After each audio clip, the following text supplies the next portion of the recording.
চলে আসছি দরবেশের হাট বাসুপে কত ব্রিকেট? ব্রিকেট 220 টাকা। তেলাপিয়া রুদ রুদ কত ভাইয়া? রুদ কত করে ব্রিকেট? আর রুদ রুদ 300। আর কার্পু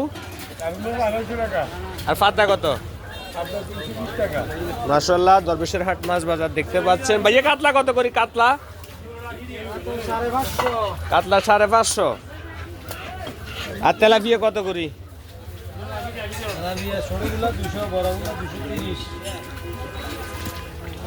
আর রুদ কত? রুদ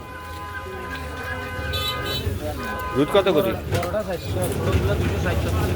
মাশাআল্লাহ দেখতে পাচ্ছেন দরবেশের হাট আজকের আপডেট। কত করি ভাইয়া কাতলা? কাতলা 300। আর কার্পু? কার্পু 260 টাকা। তেলাপিয়া তেলাপিয়া 200 দরবেশের হাট। আর এখানে চিংড়ি আসছে, চিংড়ি মাছ নিয়ে যাবে কেজি 80 টাকা করে, একদম তাজা আছে। তাজা চিংড়ি 80 টাকা। এখানে আছে আপনার সাগরের মাছ দেখতে পাচ্ছেন।